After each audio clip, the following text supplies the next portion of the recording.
check one, check, check, check, check, check, hello, check, check.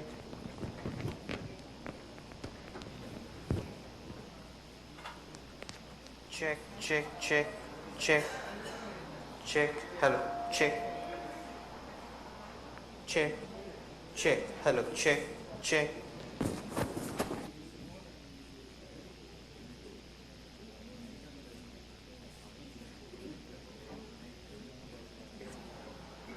Check, hello, sound check, check, check, check.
Good afternoon, everyone. On behalf of Scientific and Academic Forum of MGMCRI, I take immense pleasure in welcoming you all for this SAF special lecture. Now I invite our SAF Vice President, Professor Dr. R. Kannan, to come over to the dais and preside over the session on behalf of our President, Tarun Kumar Datta sir.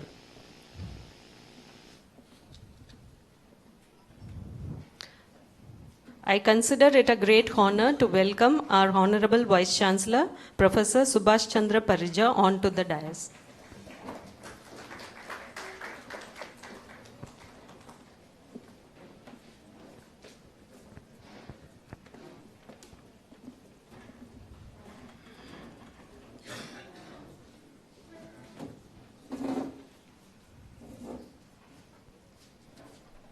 Now I request Professor Dr. R. Kannan to welcome the gathering.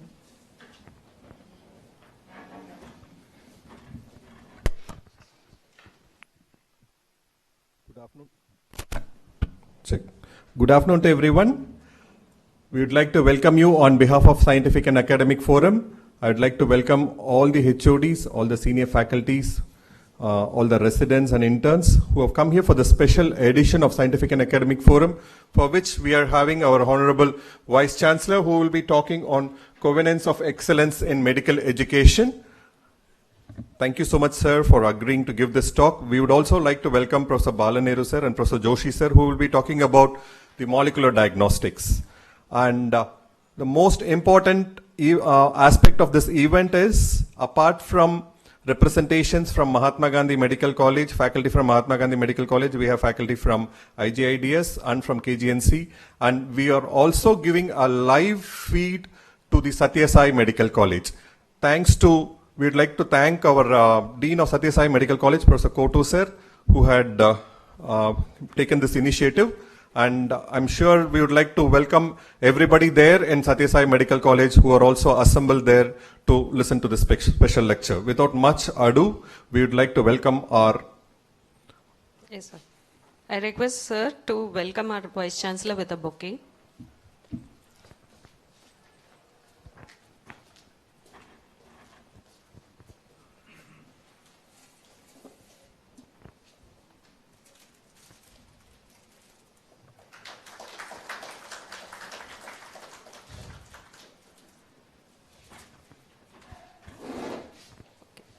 So please give a brief introduction of us, sir. Brief introduction. Sir.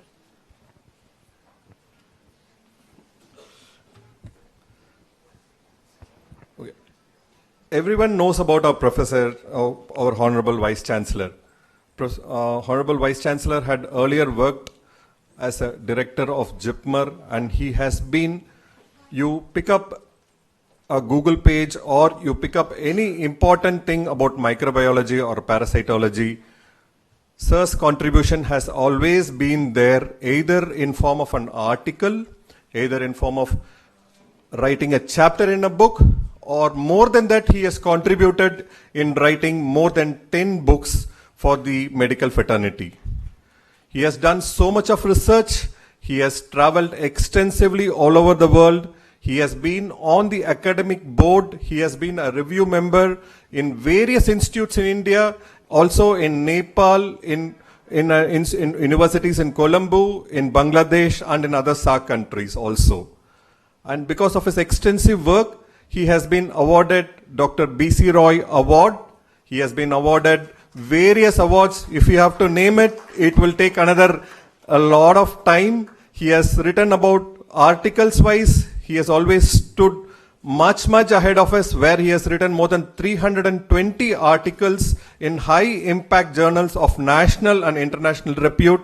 So with such a great personality, we would like to welcome him to give his talk, a special talk.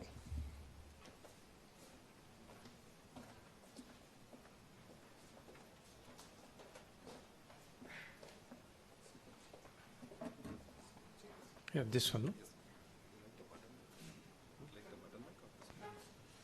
Button is there. It's that better.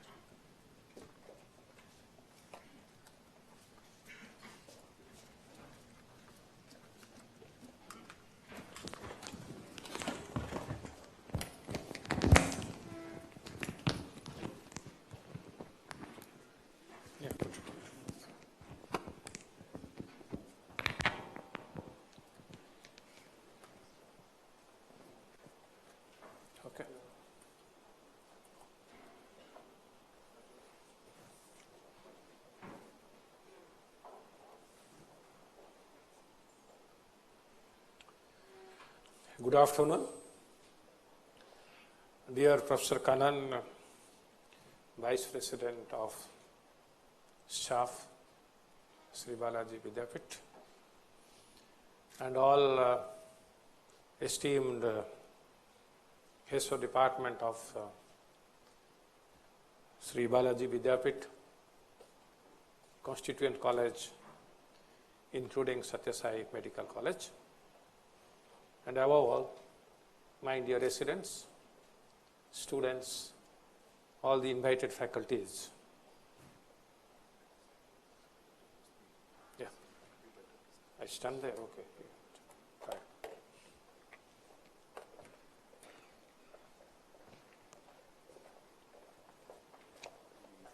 Yeah, no problem, that's good.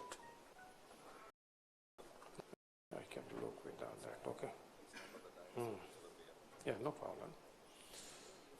So to share some of my thoughts of some components in medical education pertaining to our university, Sri Balaji Vidyapith. Actually, I shared this talk in one of the meeting of conclave of Vice Chancellors being held in Bangalore 1 to 2 months back. Here the main objectives of presenting this talk to you again in this forum is to share our vision and goals of our Sri Balaji Vidyapith in years to come. So I will be taking maximum, I think, 30 to 45 minutes to share some of these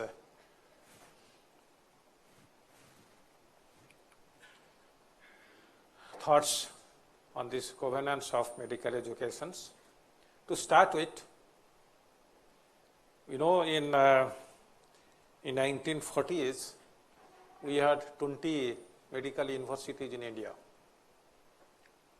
Now, in this 21st century, by 2018, we have got 900 plus medical universities deemed to be universities. Having mentioned that, we must understand when there is a large number of any institutions, including medical universities, obviously it becomes difficult for a university to make its presence felt. Challenge for all of us will be either we will be one of those 900 plus medical universities in India, or we will be one of that university with some uniqueness, so that people all over India and world will be looking at these universities with some guidance and mentoring. So these are the two challenges. We have to address that, and we have to move forward along the directions. Now, when we think of plenty of the players, plenty of the competitors, then to be in the race, it is a question of survival. By that I mean, suppose you are 900 plus universities. First component will be how to survive in this competitive world of medical universities. And when there is a quest for survival, then obviously race for excellence is a luxury.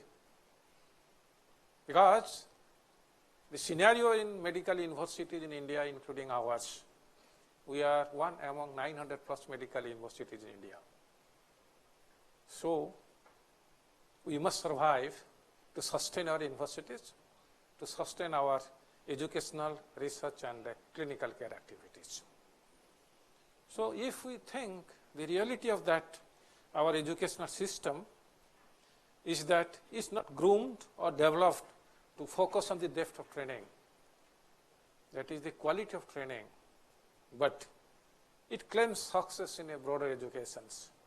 Means all of us, we are running, we are competing to achieve some of the targets which has been fixed by some of the agencies. This is becoming one of the main components of our education systems, When I mentioned that we are competing, we are running to meet some of the agencies, regulatory agencies like UGC for universities, MCI for Medical Council of India, DCI for Dental Council of India, or Indian Nursing Council, and so on. We want to have infrastructures and other components so that we screen or we go through their components. Now, I'll take this healthcare because, as you know, Sri Balaji Vidyapith is one of the few universities, is a health university, deemed to be universities. Means we have many all constituent colleges which deals with health and allied sciences. We have got 2 medical colleges. One, this Mahatma Gandhi Medical College, having more than 2 decades of old in Pondicherry site. Another off-site the campus in Satya Sai Medical College and it's in Chennai. In addition to that, we have upcoming dental college, nursing college, and allied health science college. So it's a medical universities. So our main project and objective is to deliver healthcare. Healthcare to the public, to the society, and other clients which visit our campus. So if we analyze that, let's analyze this as a project. Our project of Sri Balaji Vidyapith is to give proper health care to the individuals and to the society. And when we take up a project, obviously it has input and it has got output.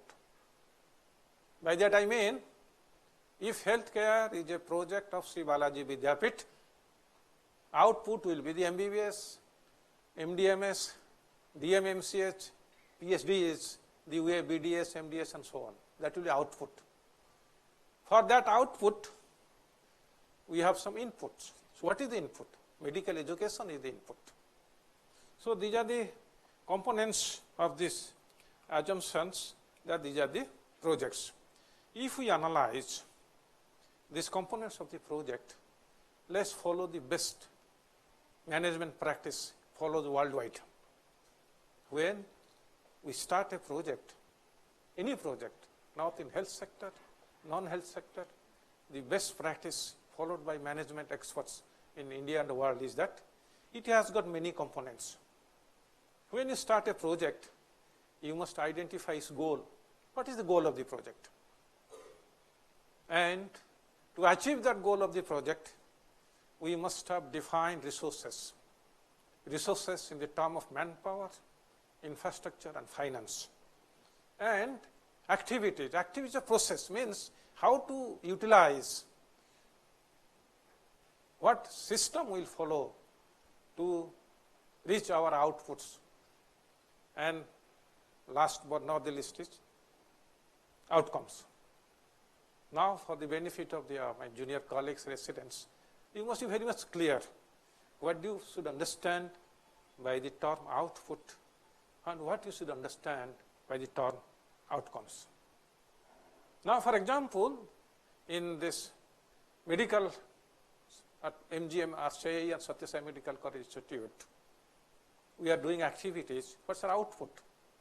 Output is MBBS or MDMS or DMMCH. This is output. But what is outcome? Outcome is a different story. We are producing in India at the moment, we have 500 plus medical institutes, 530 or 40 nearby, and we are producing around 50 plus MBBS students every year. So this is the output by all the universities. But outcome, if I ask you what is outcome?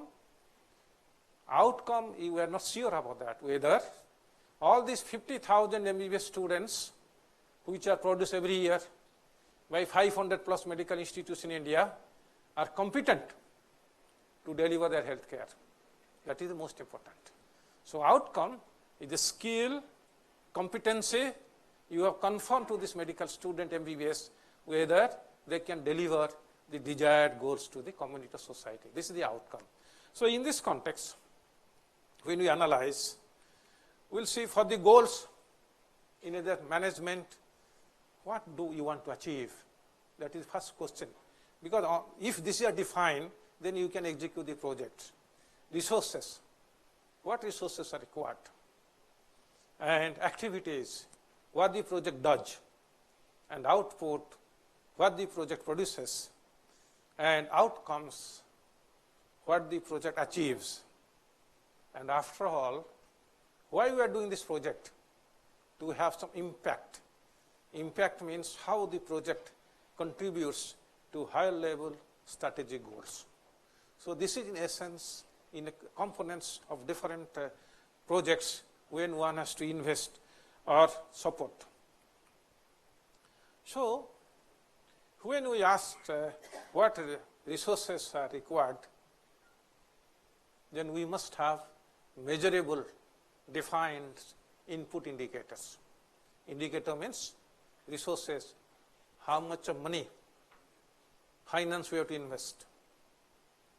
What should be the infrastructures in terms of buildings, other facilities? What are the equipments and other things are required?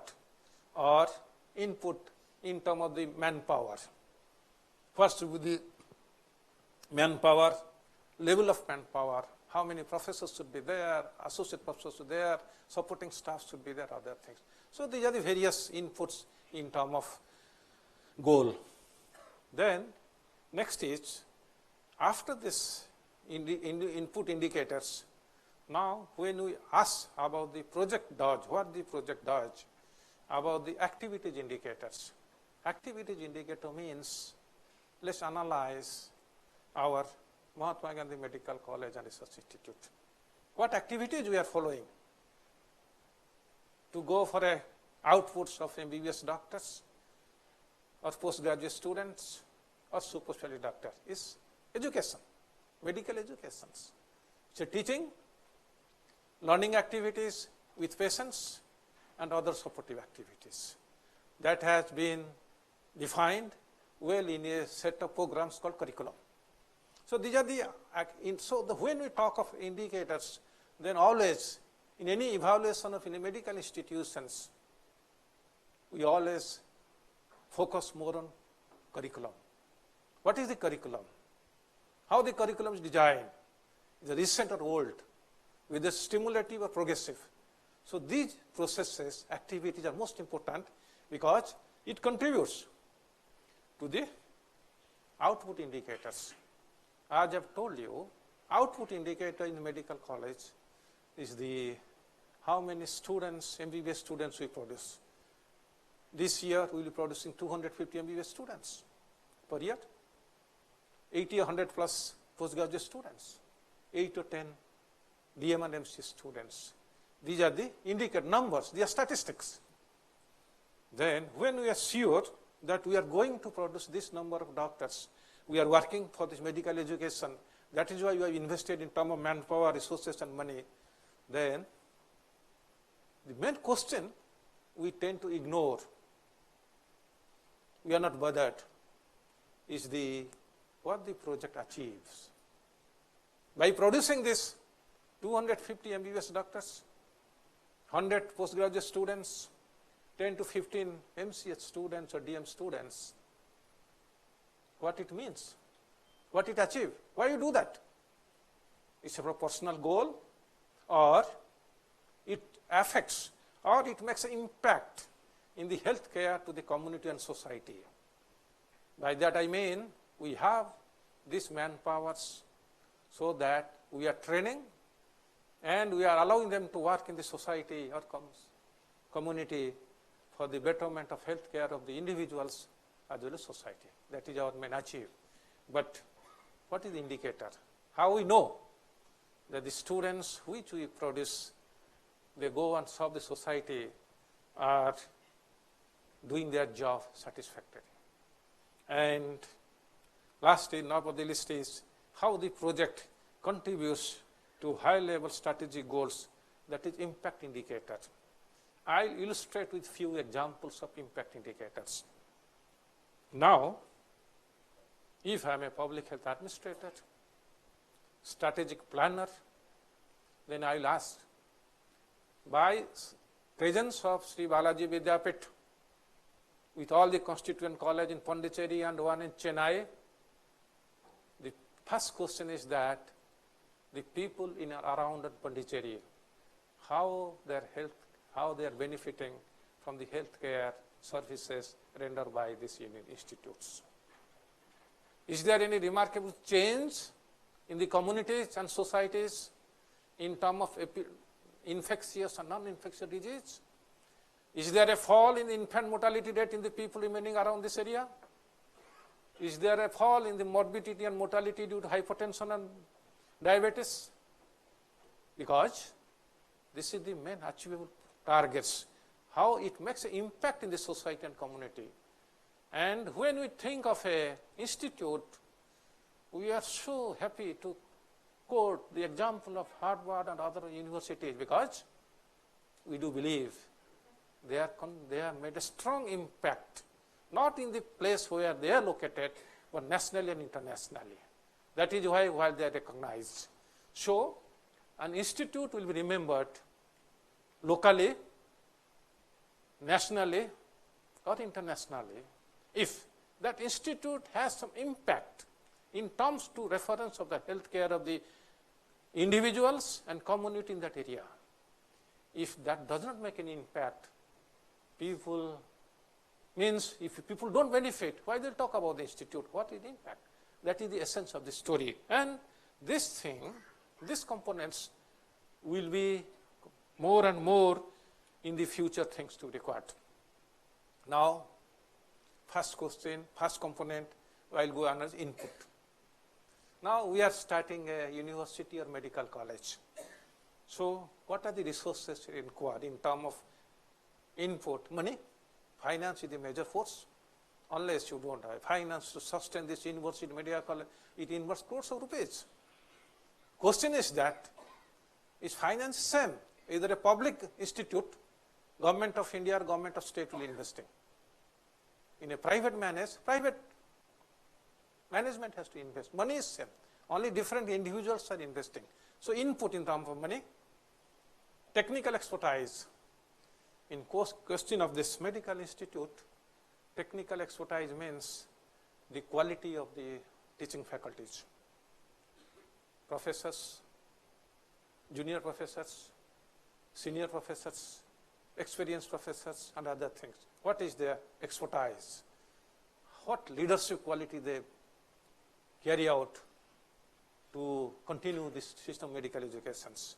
And buildings, obviously we have to find buildings.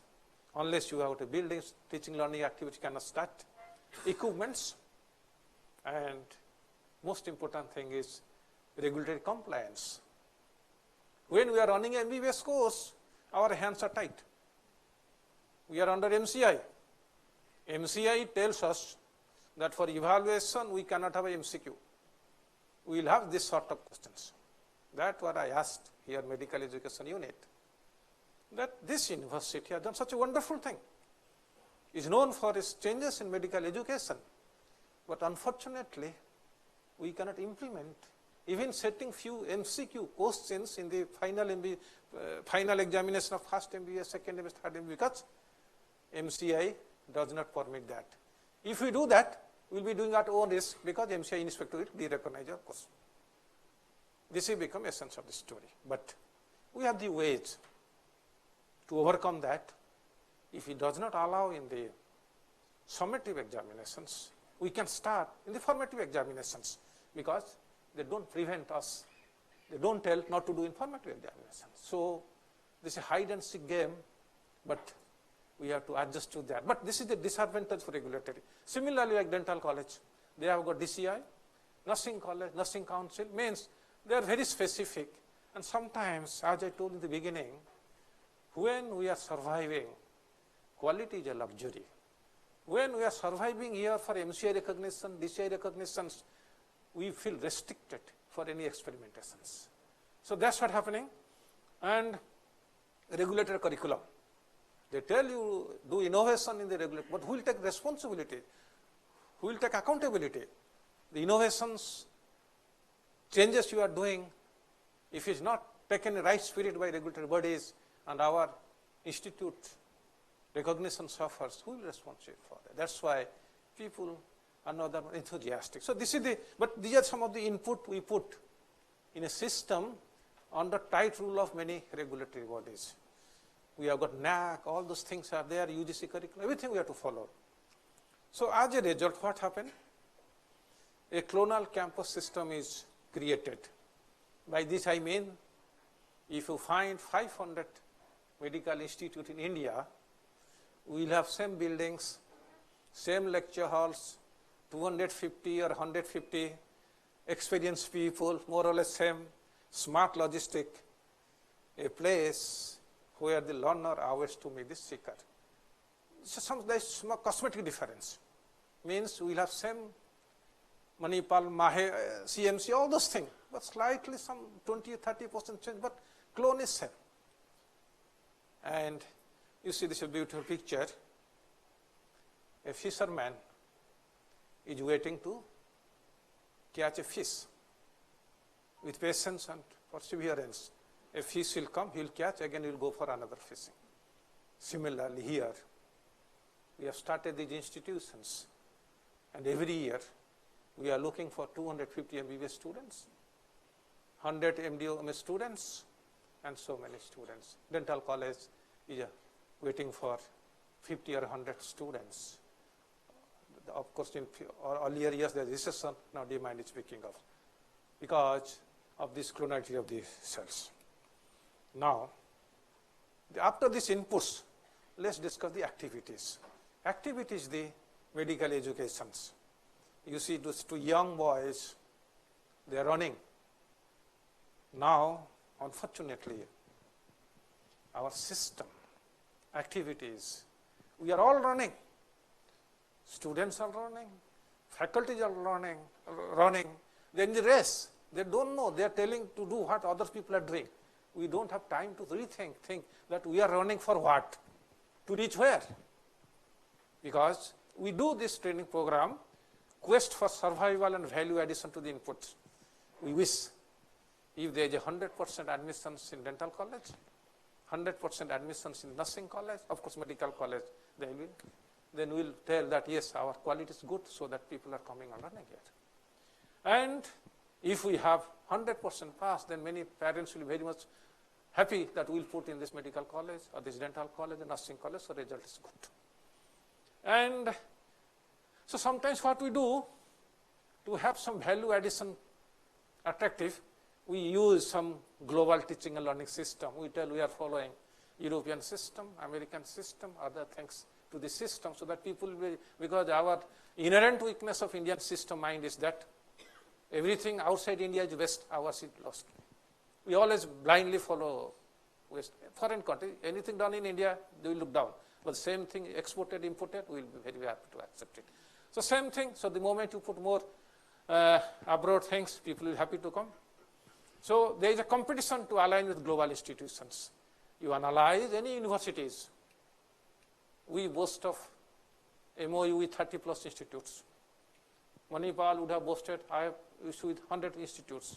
CMs like that, any, because they do it. They do it. Not only it enhances some value, but to give that visibility in the national and international seminar. And race towards NAC grading, compete for NIRF ranking, all those things. So we are in a mad race. Mad race also there. We produce 50,000 students, MBBS student every year. Then 50,000 MBBS students, internship program, they do nothing, but they spend the entire time how to go for postgraduate courses. They lose their 1 year or 2 years, they come postgraduate students. After they become postgraduate, MS or MD, they'll go for super specialty like cardiology, gastrosurgical, again they waste 3 years. And after that, again to complete, they'll go for some fellowship courses. By the time a young, active, dynamic, charming boy or young girl coming at 17 years entering this institute suddenly realizes that 30 plus she has become a DMMC or something and looking for survival for her rich family. Because in this process, you understand, that's what I'm telling you, the outcome. If those 50,000 MBBS students would have been so competent, they can go to the primary health center, district lab, and they can give a, still I remember that band of aid for clavicle fractures, or they can conduct some normal delivery, or they can manage some normal case of fever, then they will be happy to do that. But unfortunately, we must admit the quality of MBBS students is showing a stage of decline. That's why MCA has approved 21 skills, you do it. Out of 100 skills, even 21 skills also we are not doing. So it's in a process, these activities, end result is that we have loose leadership and competitiveness and societal acceptability in the process of value additions. Because I don't blame my young MBBS students.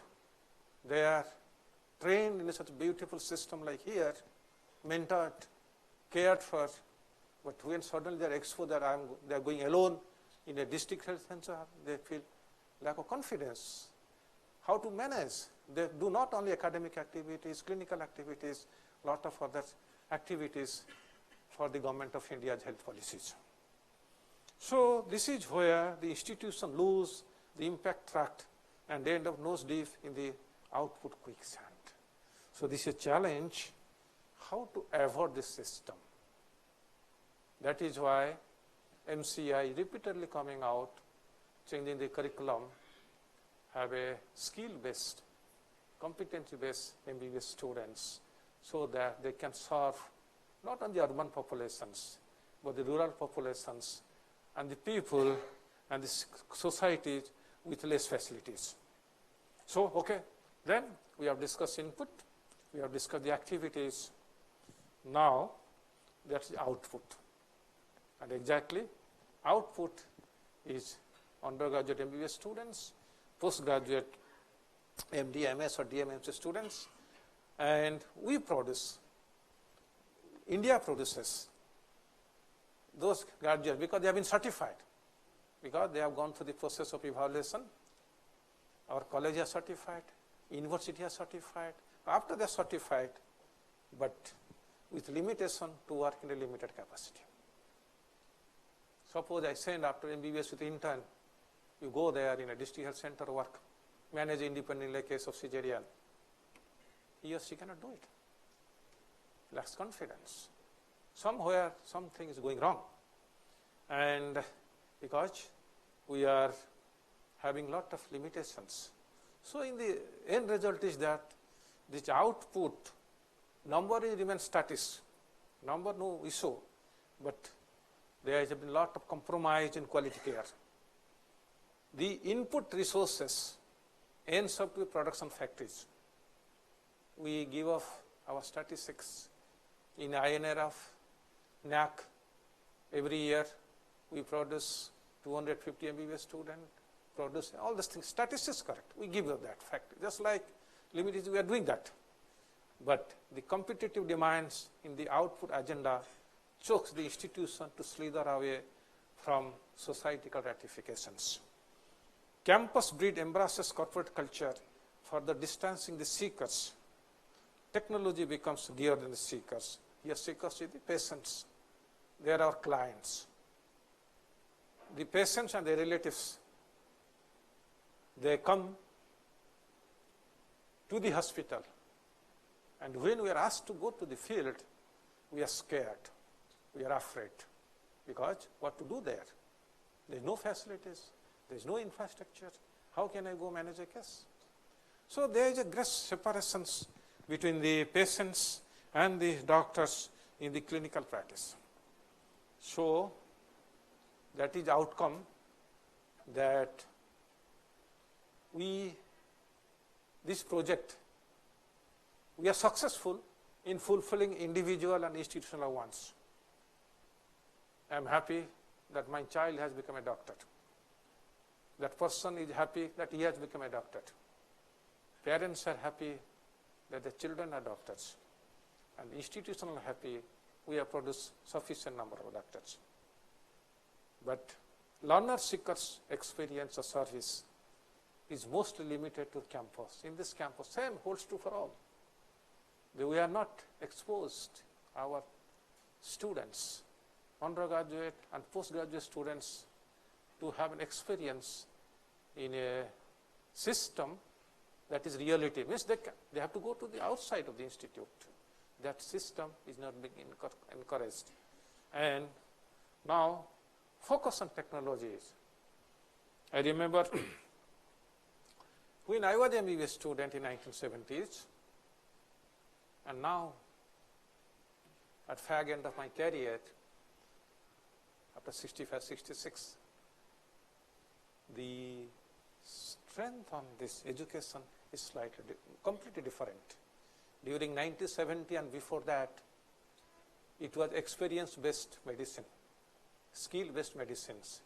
Till now, I can remember while I did my MBBS at Cuttack, Odisha, I still remember most of the doctors who treated me, because my mother used to tell me as a child, adult, because they are so clinically strong.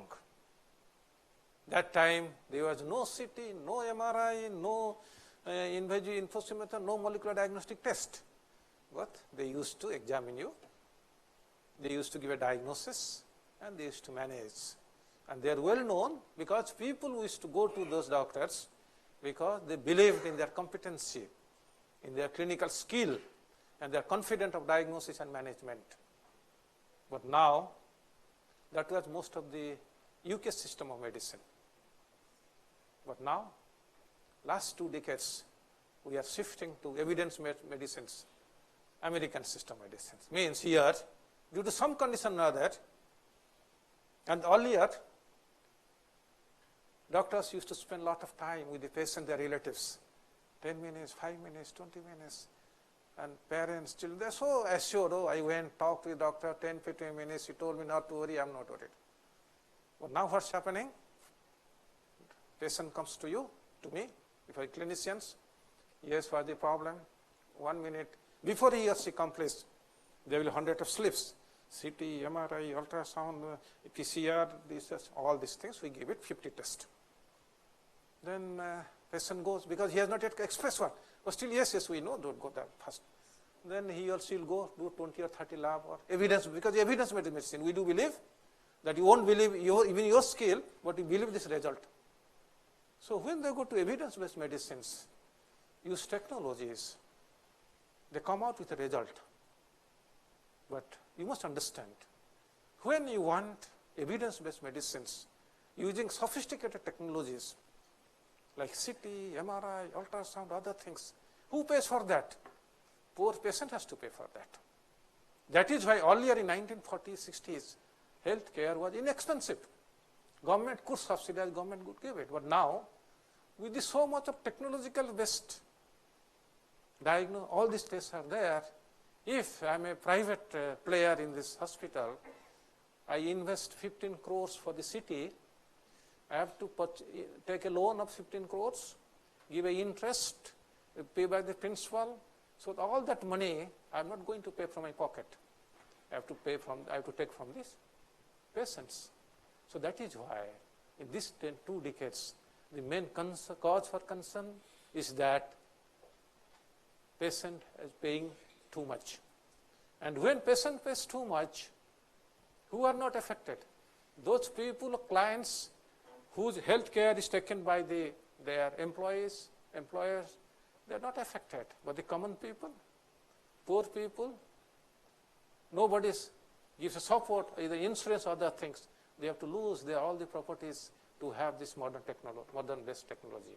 Now the question is that all these technological advancements that have been taking place in this medical care, please try to introspect. Liver transplantation, kidney transplantations, bariatric surgery, minimal accessory surgery, and so on.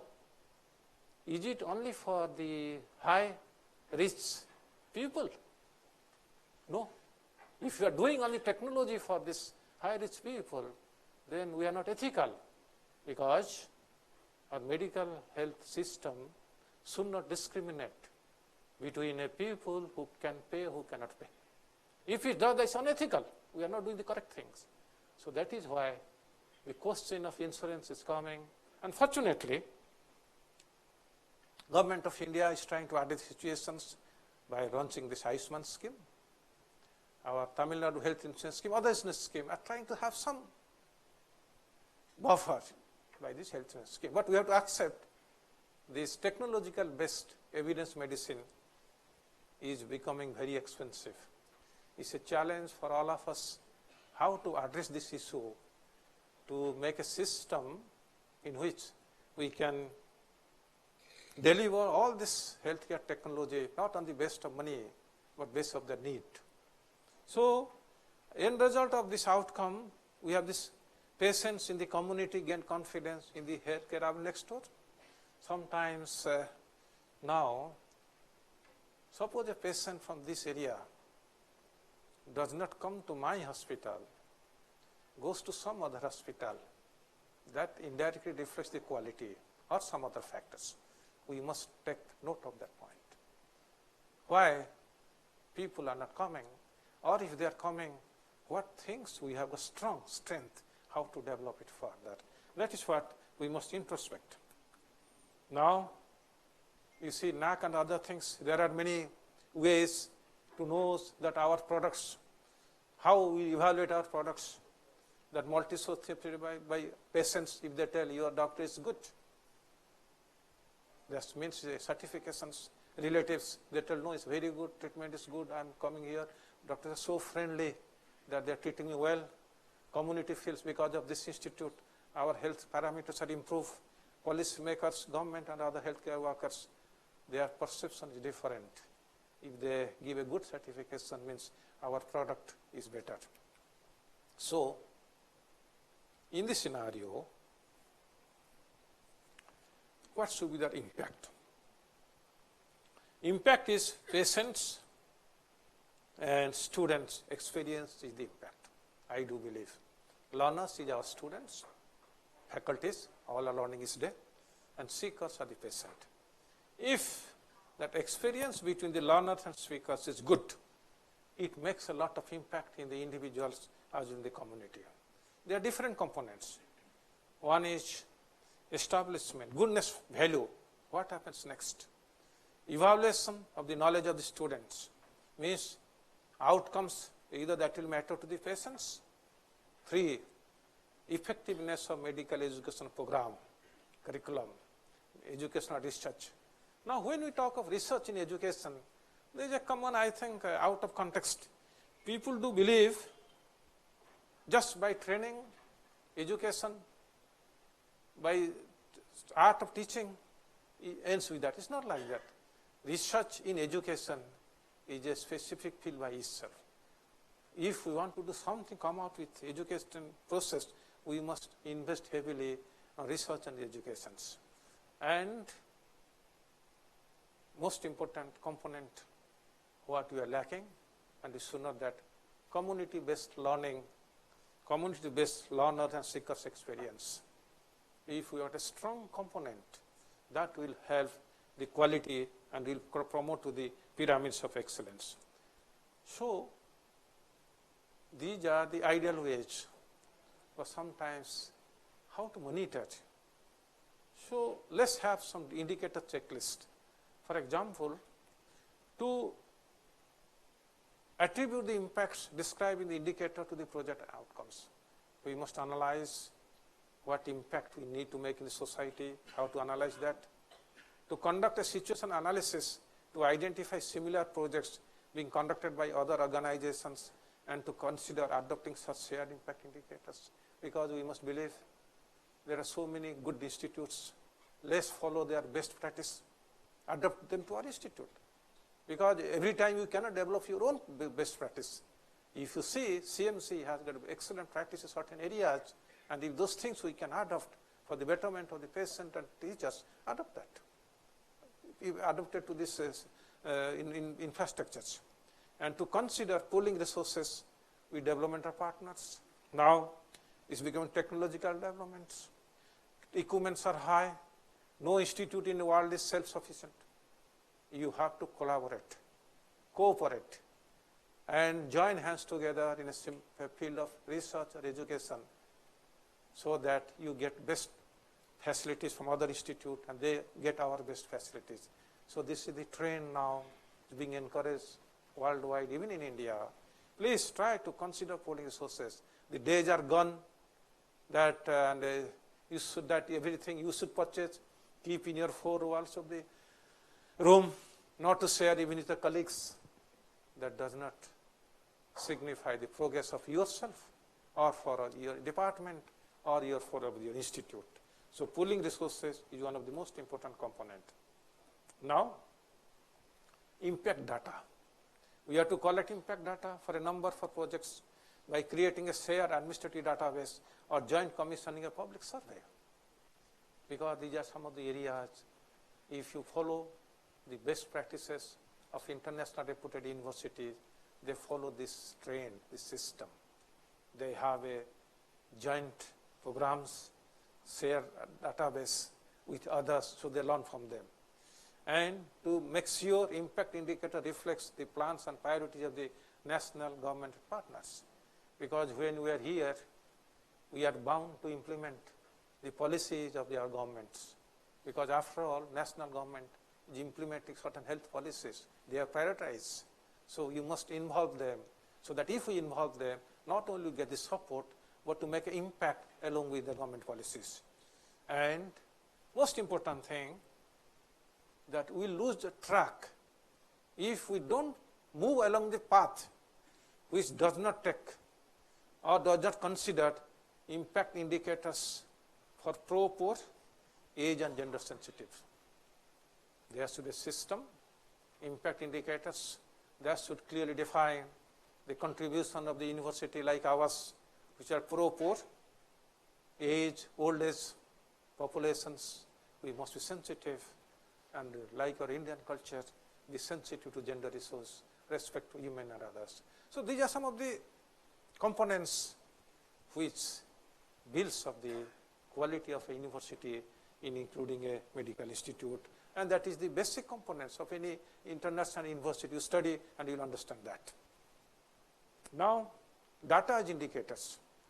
Collected data on inputs and activity is essential as a management tools.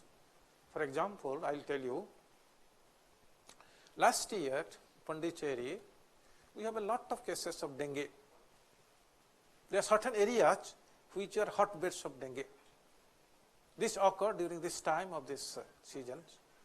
Now, can you predict that whether same thing will happen this year or next year? How to do that? How to predict? For that, first we must have a data collection of the baseline studies. We must, if medical education is sufficient economical, and to inform decision about whether and how to scale up, replicate these data successful. We must adopt these techniques and the statistics. Unless we are strong in the statistics, we cannot predict the future. Same thing, well-designed activity and output indicators can help detect obstacles and take a swift remedial actions. Suppose we find that there is a lot of spot in H1N1 infections. How to address this issue? Our institutional facilities, to break the cycle, or to collaborate with other institute so that we can get a better management. For this, all data serving is essential.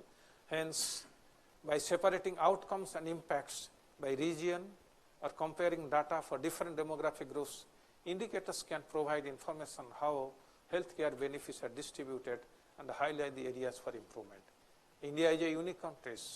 There is a lot of variations, geography, people, ethnicity and other things. So obviously, health-related issues will be different. So we must be receptive to understand what are the health-related issues in this part of the country, in this part of the state. If we do that, then it will really contribute a lot for alleviation of healthcare in any part of India that can be modeled.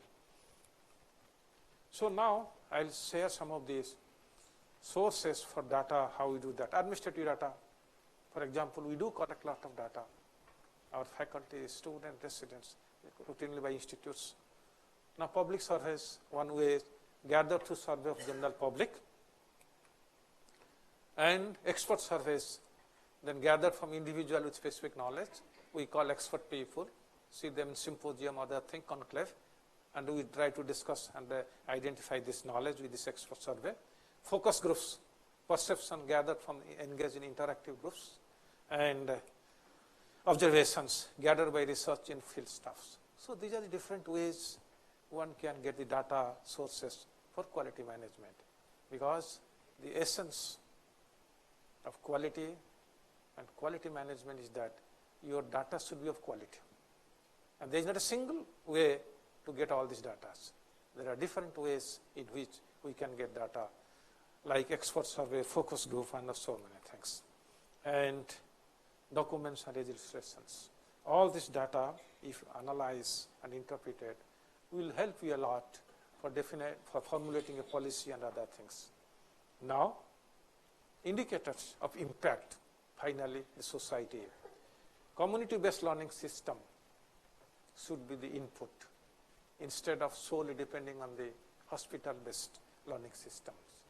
The more we integrate community-based learning system in our curriculum, the more it will prepare our students to address the health issues of the people of the community. Resolve accountable mechanism of safety to stakeholders. Our stakeholders are doctors. We owe a lot of responsibility to their safety and health care. When they are working in a hospital like this, we must make a lot of well-defined mechanism to have their safety, and while also they are in the field, to protect their safety. This is one of the most important. Engagement of providers and seekers in the learning systems. And we must have system, curriculum so actively vibrant that we will have a system that learning experience is enriched, and render reforms as needed to refine medical educations. Medical MCI, after 30 to 40 years, is coming as a system that is trying to redefine medical education. But one cannot wait for 30 to 40 years for medical education. It should be dynamic, active, as much frequently as possible, because trends in every month, every year change. We must do that. And learners finally is community-based clinical rotations output. So I think these are some of the systems we must look at to provide a better learner-seekers ambience, that is doctors and patients ambience in a medical institution like this. And there should be a definite shift to shift institutional focus from education-related outcome and measures to those that reflect health, social and economical outcome. Unless this is done, any institute will become just a center for producing the defined number of the graduates, but of no relevance for their impact. Compared to learner-seeker experience and performance across different sites, the long-term outcome of the presence of learners and seekers in hospital or community-based sites and clinical paths.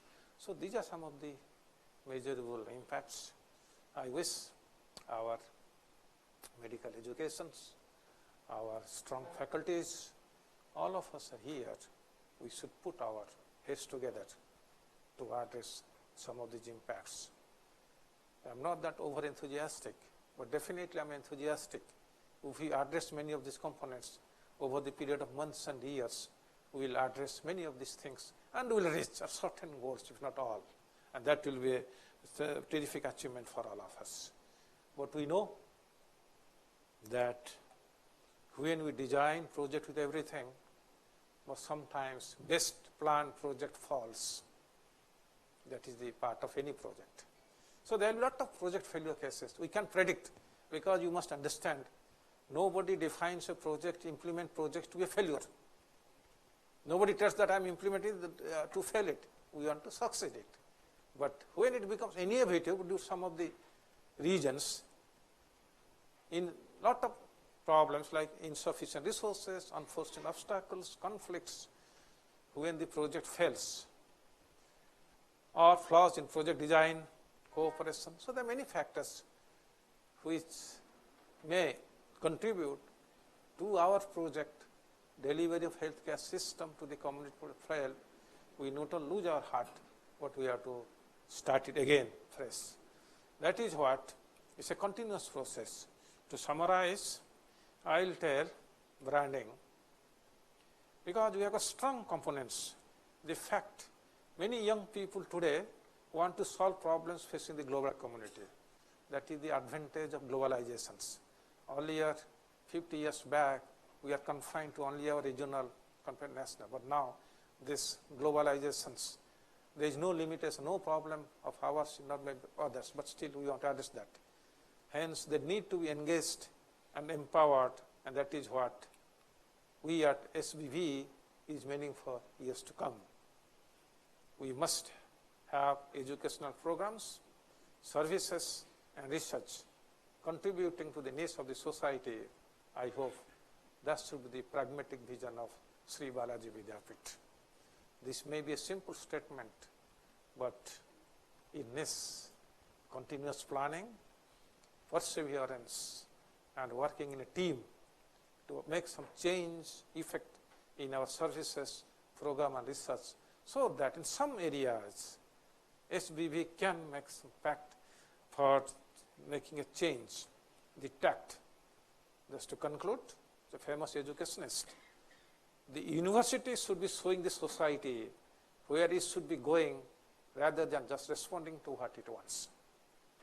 Universities, institutions should show the way how the health of the people, health of the community to move forward, and what will be our role address these issues. If that is done, I am confident people in or around in this state, nation or outside, they will acknowledge the contribution of institutes of our young university. We must be proud that Sri Balaji Vidyapith is one of the youngest universities, but trying to make an impact in last many years, and we are confident we will make an impact in future years to follow some best internationally led practices and principles. Be transparent.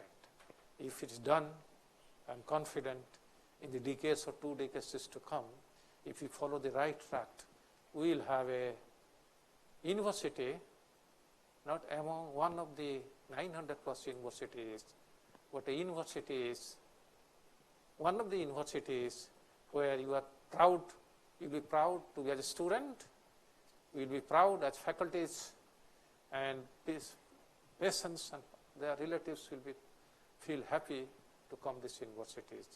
And when proudness is there, students are proud, faculties are proud, staff are proud, that reflects the quality of the university, and that should be our goal.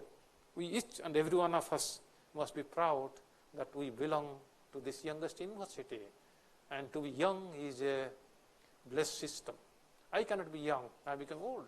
So when you are young, you have got the capability and competency to contribute in each and every way. Enjoy that youthfulness and contribute to our universities. In essence, I wish this is change which we should like to bring it to Sri Balaji Vidyapith, our institutions, where we should be proud that whenever I go, I belong to Sri Balaji Vidyapith, SBV, and institutions now which is thinking for the commitment to the cause of the society, cause of the communities, and cause of the individuals, and devising the ways for the betterment of healthcare in the economically disadvantaged people of the society. That will give a lot of impact in this. To conclude, I must thank each and every one of you for your patience hearing, and I was looking for these opportunities to share some of my thoughts, because in any action, first thing thinking. If we think 100 things, if we take up 10 things, and if we implement one thing, that's a big achievement. But even if we don't think 100 things, even we cannot achieve one thing. So let's think some differently, achieve something differently, and be known for something different. That's what we are known here for yoga therapy, music therapy, because we have thought differently. There are like that hundreds of examples, ways which we can be thinking. Now we have introduced a lot of facilities, new services, just to make that this institute will be known for its uniqueness and because of different thinking and perspectives. Thank you so much. And I must thank this SF for giving me this opportunity to share some of my thoughts with my dear faculties, students, and residents. Thank you so much.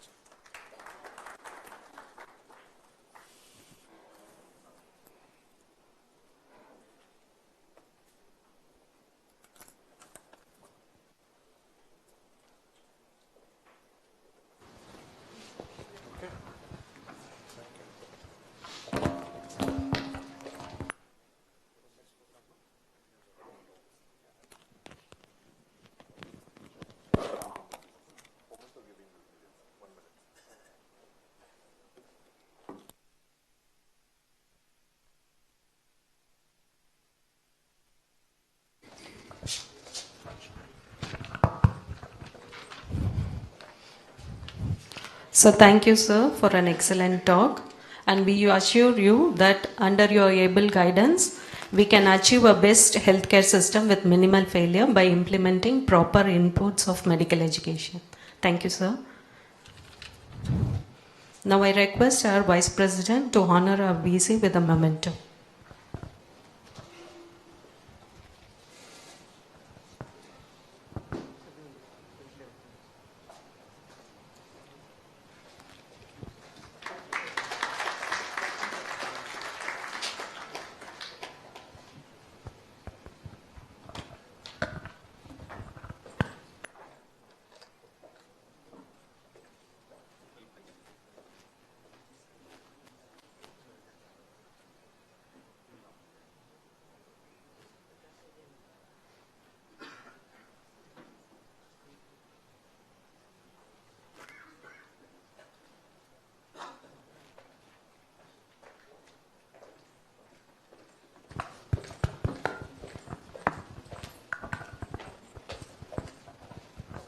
Next, I call upon Dr. Balaneru Subramaniam, Director of CADRF, and Dr. Joshi, from Professor and Head Microbiology, to discuss about the molecular diagnostic services at CADRF.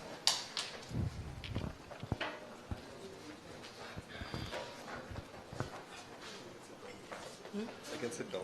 Oh, okay, sir.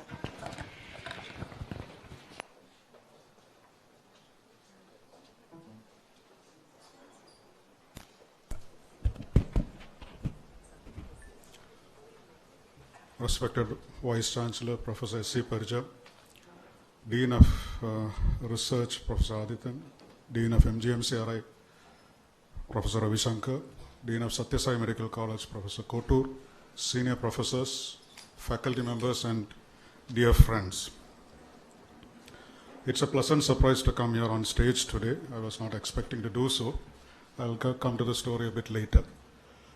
About a year back, when I joined this institution, one of the first responsibilities given to me was to look after Central Lab.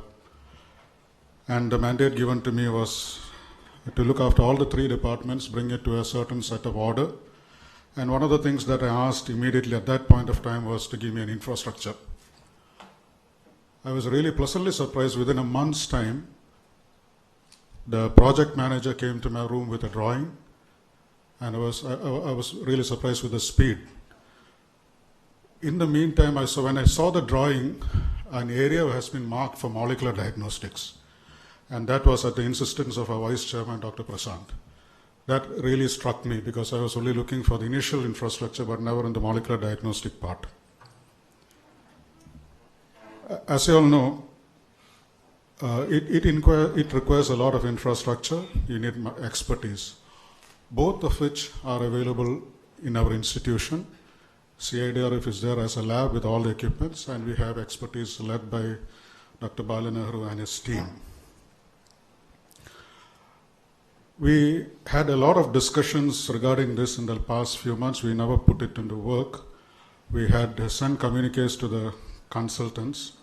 we ask for tests to be done. Most often as a laboratory personnel, the question that we get to us is, what can you do? We normally put the question back, what do you want? Because that is a discussion that we had with the CIRF team. Sir said he could do certain tests. I send personally some mails to all the consultants, and we do get some response. Molecular diagnostic is nothing but a collection of techniques which does analysis of biological markers in the form of both genomics and proteomics. So I request Balinaru sir to please come forward, and we just wanted to create we wanted to create an awareness among the faculty. That was the whole purpose with this. So that's the time I requested staff to kindly give us some time, and that's where I was pleasantly surprised my name came in instead of Balinaru sir alone. Balu sir, please come to the stage.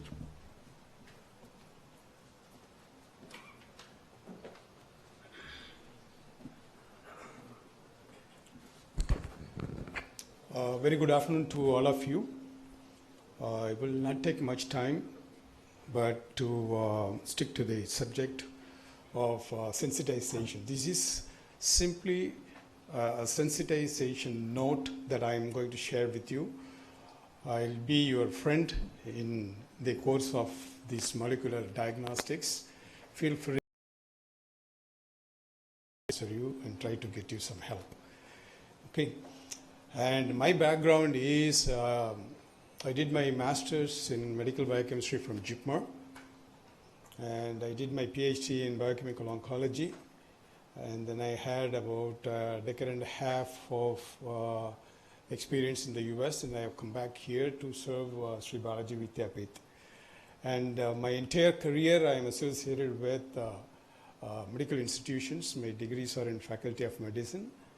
So I deem myself eligible to stand with you, shake hands with you, talk to you in the language that you speak and in the language that we all understand towards healthcare.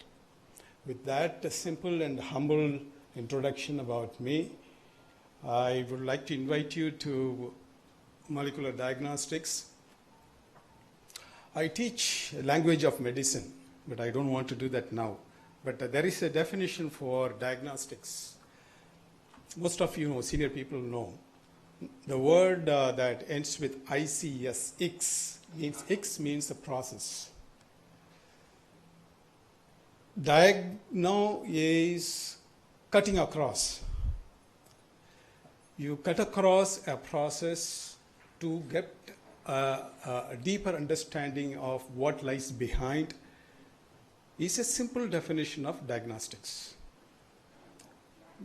You want to know something about what is lying behind it, you take a sample or you take a specimen, you do a thorough understanding of the specimen to understand what lies behind, to give us some indication of, say for example, a disease is diagnostics. And if you do it at the molecular level, we are not talking about general parameters of diagnostics.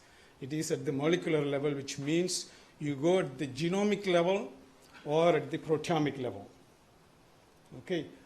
Mostly we are more advanced and or more informed in the genomic area. Its medical applications have come in. Proteomic is a little behind the genomic. But CIDRF has the capability to help you in both genomic and proteomic capability. Is available in CIDRF, so you are most welcome. For your information, for those of you who have not visited CIDRF, we have a program called Vendredi. In French means Friday. It means Fridays we run a open house. Anybody is welcome to come to CIDRF on any Friday, can walk through Friday without any inhibition, get oriented to the instruments we have on its applications and how the staff and faculty of CIDRF could help. So mark your calendar, Vendredi, it is Friday. And what I'm going to do is I'm going to use a few slides to just list out our capabilities. And any specific questions, you are most welcome to. These are the list of few major equipments that we have in CIDRF. It's a sophisticated list of equipments capable of delivering you the diagnostic results at a molecular level. And we are creating a system of training in all of these instruments. For those of you who are interested in using these in your clinical diagnosis, we will help you. And if any of you are interested in using this for your research projects, you are most welcome. And if you do not know what these equipments can do, we will help train you. Okay, that program is also being created in CIDRF now, so you are most welcome. All we have to do is talk with each other. I will not go into the details of what these equipments will do because that is a very long list, but I will go into the list of parameters that we can help you with. The current status is the services rendered as of now. These are the legacies of Dr. Adityan when he was the director of CIDRF. He started this. He did a good ground of work in establishing this. Pharmacogenetic testing and therapeutic drug monitoring, both services are still available for your use in your clinical practice. And for these two, Dr. Adityan has already created a system of prescription and sampling and logistics. Everything is in place. If you need a refresher on these, we will be happy to do that as well. And this is a list of genetic testing that is available that you could use in your clinical practice. If not in your clinical practice, at least we could take up projects involving these genetic testings so that we have, as Vice Chancellor is continuously asking us to do, bring innovation into what we do. Okay. 3 drugs currently are available for therapeutic drug monitoring, but if you have anything in specific that you would like to take up, we would be happy to open the doors for that specific drug as well. So no limitations. We are open. The ball now I'm throwing into your court. If you have anything in specific, please come and ask. Don't worry whether it is doable or not doable, feasible or not feasible. You talk to us and we will work out a mechanism to get it done. If not here, at least we'll work out a mechanism where it can be done. Okay, so our purpose is achieved. These are the new, I had a sit down as Professor Joshi mentioned, we had several sit downs and identified few genetic tests that are listed here, primarily based on 2 techniques, PCR based and ELISA based. These are the 2 techniques mostly covered here. If you have anything other than these that you are interested in, again, please let us know. Okay, these are the, in a very broad description, ELISA and PCR. But there are some simple techniques involved as well in every diagnostic. Okay. I had a discussion with Professor Joshi and the medical superintendent. The services are open for prescription. So if you could identify, I think Professor Joshi will work it out. That's what MS told me. If you have any specific requirement, please talk to Dr. Joshi or to me. We'll procure the kits for the test that you want. We'll start right away.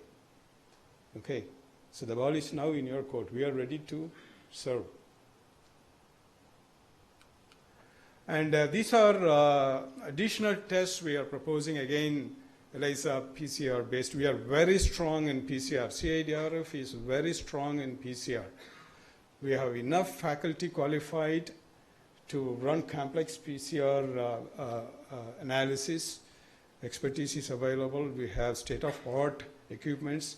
we have automated sample extraction system. Okay, even an infectious human sample can be automatically extracted. We have instruments to do that. Okay, so I request all of you to come and visit the facility, just casually. Tell me when you are coming, I'll buy you a cup of coffee. This is the list of, additional list of equipments, tests that we are proposing. So Dr. Joshi sent a request via email to all faculty, and a request was also sent whether you will be willing for any additional new tests that we can help.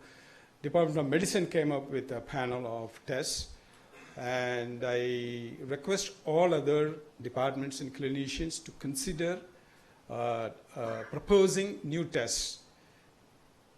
Okay, are you with me on that, please? Just when you go back, think about this, list out the test that you would like, shoot an email to me or to the MS or to DMS Lab Services, and we will work towards helping you with. We have a fantastic pathology setup, state of art, funded by Department of Biotechnology as part of the project that we have. A semi-automated, automated system capable of running 222 tissues per day. We have a tissue processor, embedder, and microtome capable of doing fantastic service. And I had a discussion with the HOD pathology. We have created a program called Pipers, where pathologists will come to our facility, get training with these instruments, get exposed to these advanced technologies, and also share the resources in doing pathology services.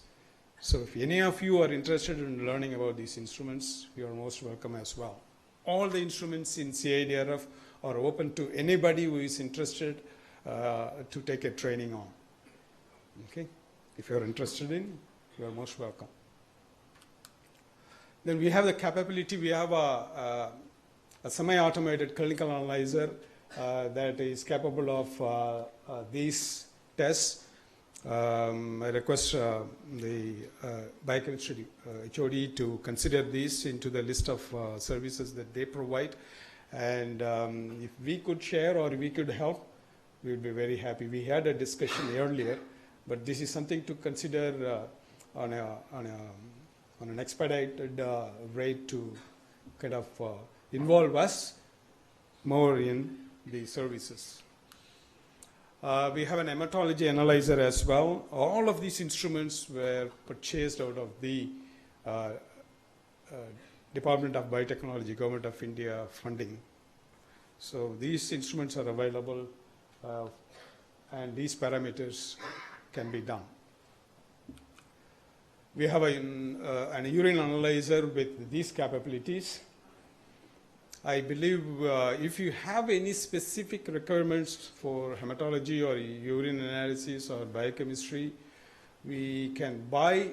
This is what we have now, capability now, but if we have anything in specific, we can buy the appropriate cards for expanding these services. So these are not limited. We have an electrolyte analyzer as well, capable of these, if there is a specific need. Again, cards can be purchased if you are interested in anything different from what is listed here. These proteomics services mostly are used for research processes, projects, unless you have any specific diagnostic value where these techniques could be used. I would request all of you here, irrespective of a student or a faculty, to come and use every equipment in CIDRF where we can be part of. Okay? We are ready to be part of. We have a UV visible spectrometry. Why I am listing it here is because a couple of students have approached us for use in their projects.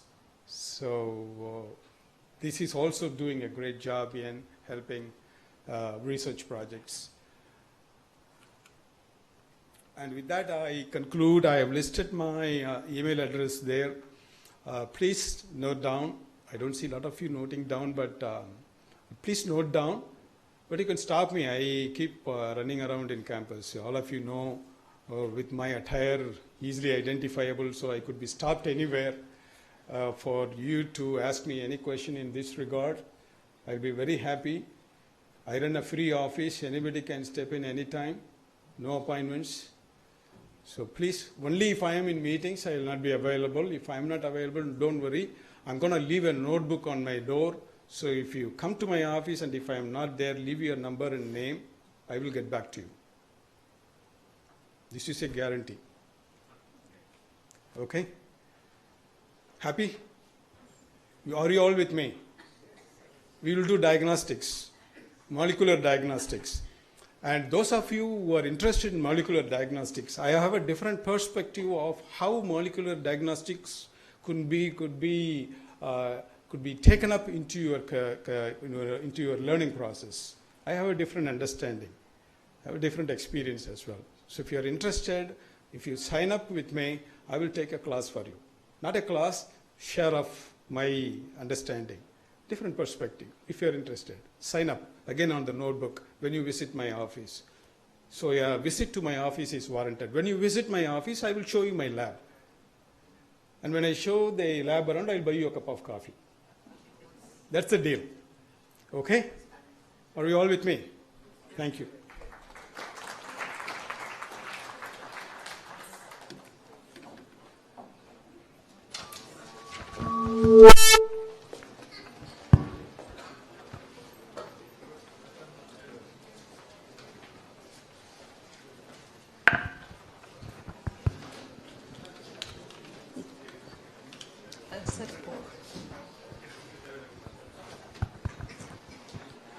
Now I request Dr. Kalaivani to propose the vote of thanks.